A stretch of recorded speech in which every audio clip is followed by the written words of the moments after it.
বুদ্ধের দেহাবশেষ এবং তার সঙ্গে উদ্ধার হওয়া বেশ কিছু মূল্যবান পাথর, সোনার গয়না নিলামে উঠতে চলেছে। বুধবার হংকংয়ে সতবির নিলামে উঠবে সেই সব। একটি ব্রিটিশ সংবাদ মাধ্যম প্রকাশিত রিপোর্ট অনুযায়ী পিপরাওয়া বুদ্ধ স্তূপের কাছে খনন কার্য চালিয়ে ওই সম্পদ উদ্ধার করেন উইলিয়াম ক্ল্যাক্সটন পেপে নামে এক ব্রিটিশ এস্টেট ম্যানেজার। বুদ্ধের জন্মস্থল লুম্বিনীর অদূরেই ছিল এই পিপরাওয়া স্তূপ। সেখান থেকে বুদ্ধের দেহাবশেষের পাশাপাশি উদ্ধার হয় প্রায় 1800টি মুক্ত চুনি, পোখরাজ, নীলার মতো মূল্যবান পাথর এবং আঁকিবুঁকি টানা সোনার পাত।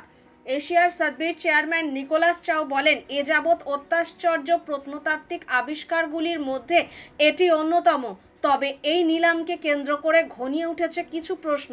ভারত ও দক্ষিণ পূর্ব এশিয়ার বিভিন্ন দেশের কাছে ধর্মীয় ঐতিহ্যবাহী বৌদ্ধদের কাছে অত্যন্ত পবিত্র এই সম্পদ কি নীতিগতভাবে নিলামে তোলা যায়?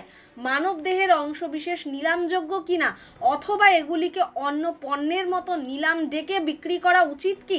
ঐতিহাসিকদের মতে বুদ্ধের যা কিছু সবই শাক্যবংশীয় এবং বৌদ্ধদের সম্পদ। তার দেহাবশেষ ভারত, থাইল্যান্ড, শ্রীলঙ্কা, মায়ানমারে পূজিত হচ্ছে। উইলিয়ামের প্রপৌত্র তথা ওই সম্পদের বর্তমান রক্ষক ক্রিস পেপে বলেন, আমরা বৌদ্ধ ধর্মাবলম্বীদের ভাবাবেগের কথা মাথায় রেখে সবই দান করতে চেয়েছিলাম, কিন্তু তা নিয়ে নানা সমস্যা দেখা দিচ্ছে। এক্ষেত্রে নিলাম ডেকে যোগ্য সংরক্ষকের হাতে তুলে দেওয়াই শ্রেষ্ঠ মনে করেছি।